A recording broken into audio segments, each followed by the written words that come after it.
Hello, friends, and welcome to the show. So, this episode, I'm going to start off by talking about just the news. Fact check gives Vice President Harris two Pinocchios for starting from scratch comment about vaccination plan.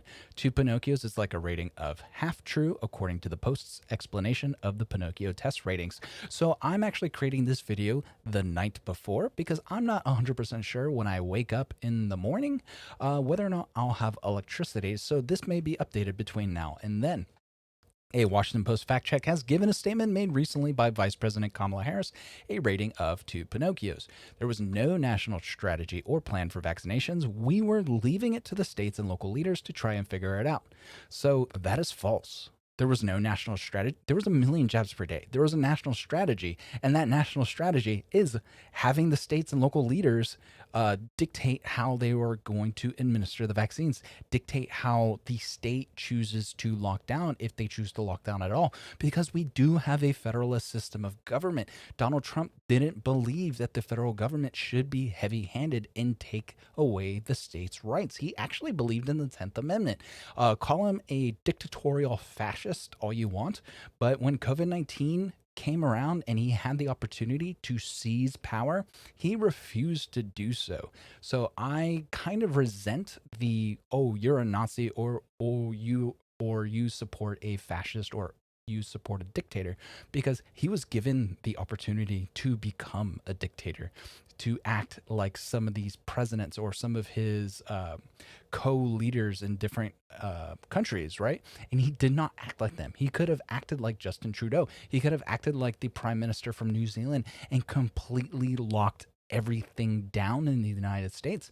And he refused to do so. He said, the states shall decide what they will and will not tolerate to happen in their states.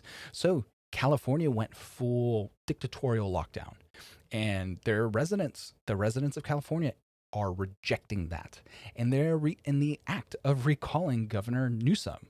And then in Florida, Ron DeSantis was called a genocidal whatever, homicidal whatever, and yet Florida's mid pack when it comes to deaths per million or deaths per 100,000, and he has one of the oldest populations in the country.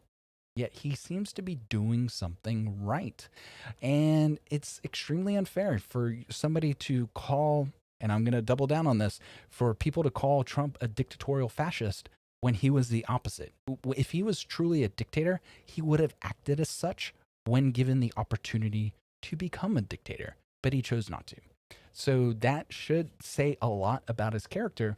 But of course, the Orange Man is bad, and keeping the Orange Man as the enemy meant more clicks, more views, more viewers for CNN, MSNBC, NBC, etc.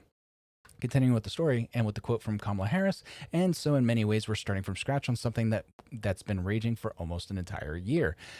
Harris said during an interview with Axios. In the post fact checking piece, Glenn Kessler writes that Harris gets into trouble when she says we're starting from scratch. The Biden administration appears to have had to fill in the blanks of the Trump plan and certainly did speed up the tempo of what the Trump administration envisioned. It has added a federal component and pushed for funding for states. So he didn't. So basically, what she's saying is Trump wasn't as heavy-handed with the federal government as we would like, as Democrats tend to like a strong government presence. Republicans tend to not want as strong of a government presence in day-to-day activities in life. So basically, he didn't take a liberal approach to government. He took a conservative approach, and we dislike that. So we're going to say he had no plan because he wasn't as interventionist as we would like to be. Biden administration officials may be proud of what they have accomplished, but they shouldn't suggest that nothing was in place when they walked in the door. They have built on an existing structure left behind by the Trump team. Harris modified her comment by saying, in many ways, but that's not quite enough to avoid Pinocchios. Two Pinocchios is like a rating of half true, according to the Post's explanation of the Pinocchio test ratings. Significant omissions and or exaggerations, some factual error may be involved, but not necessarily. Sorry, a factual error means you're lying, especially when you're a politician and you should know what you're talking about, especially when you're probably excuse me, when you're spoon fed questions from a reporter, most likely beforehand, because I'm willing to assume that Joe Biden and Kamala Harris are basically given questions beforehand, just like Jen Psaki. If the White House press secretary gets to pre-screen questions before she answers them during a press conference, I'm willing to assume that this president and vice president do the same thing. A politician can create a false, misleading impression. Excuse me. A politician can create a false, misleading impression by playing with words and using legalistic language that means little to ordinary people. The Post says about the two Pinocchio rating. So that means a lot to me. Actually, it does not mean little. She says there was no national strategy or plan for vaccination. So tell me how there was a million jabs that occurred the day you guys took office. Simple question. If there was no plan, yet there was still a million jabs, then Trump is the luckiest SOB to have ever walked the earth. I'll leave it at that. Before I jump over to the next story, please smash that like button, subscribe to the channel if you haven't already.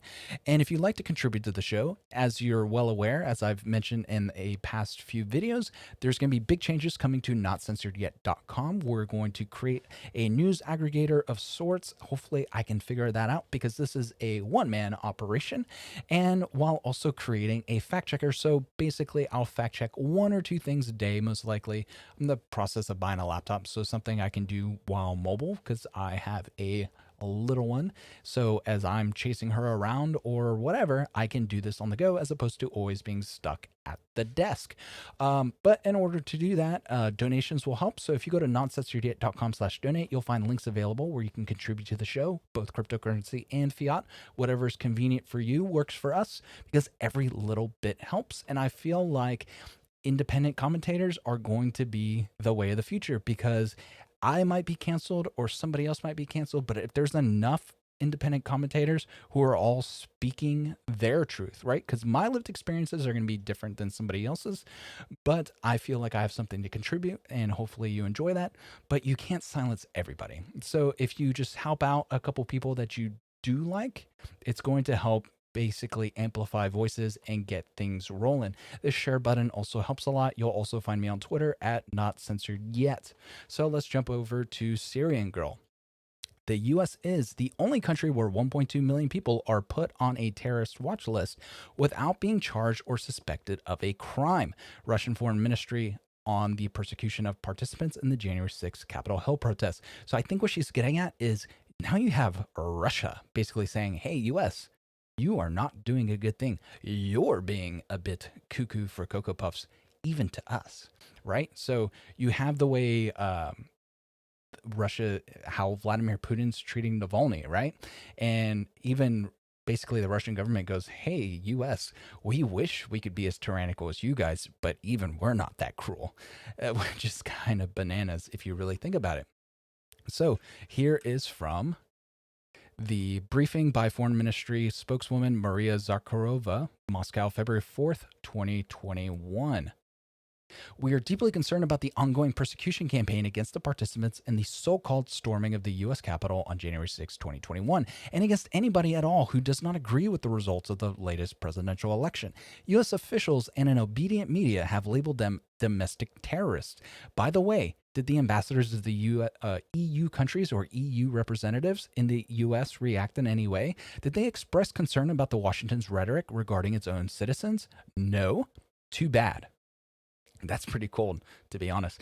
The FBI has reportedly opened more than 400 criminal cases and applied for more than 500 search warrants and subpoenas for suspects. It has also brought charges against and detained around 200 people. Only several dozen defendants have been released on bail or placed under house arrest. The others are being subjected to harsh pressure, with members of their family and social circle being coerced into giving a convenient testimony. Moreover, people who have not been officially charged are losing their jobs. They are being banned from social media and publicly ostracized. Among other things, there's a question about the objectivity of the law enforcement agencies because they are essentially acting under orders and in line with the narrative of the current administration, who declared the events of January 6, 2021 a riot and everybody who was near the U.S. Congress on that day all but plunderers. Whereas, in fact, the majority of those people were ordinary citizens concerned about the situation in their own country. These were 74 million voters who voted for their president and defended their views. I'm using the same words that Washington has used with respect to our country.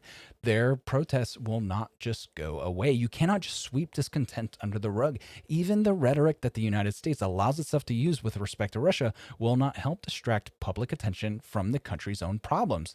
They will have to be dealt with. U.S. citizens deserve to be treated according to the law and in line with Washington's international obligations. In this context, we have every reason to express concern and demand that basic human rights be observed. U.S. officials are constantly and hypocritically taking care of these rights when it comes to other countries. And yet they have no scruples in ignoring them at home. Why don't you deal with your own problems? There are plenty of them and they need to be solved. We intend to continue monitoring this issue and have a serious talk with Washington. So that is bananas. You have basically Russia taking the ground of moral superiority because the US is basically just spying on people that they deem to be domestic terrorists. And as John Brennan or Steve Brennan, Chris, the former director of the CIA, Brennan, right? John Brennan, I believe. He said even libertarians should be basically spied on as domestic terrorists, right? They should be put on terrorist watch lists because they could be extremists. Libertarians, a political, basically a political party, and that's bananas. So even if America is doing something wrong, when even Russia says, hey, maybe you guys should take a look in the mirror before you start looking at us or before you start pointing the finger anywhere else. And honestly, especially with Joe Biden condoning the Uyghur genocide that's happening in China at the moment, this is pretty damning for the Biden administration.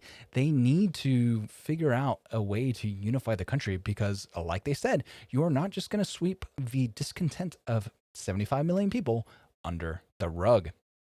So that's going to be it for now. I'll record some videos either later tonight or in the morning if I have power. Until then, I'll see y'all later. Have a good one. Bye.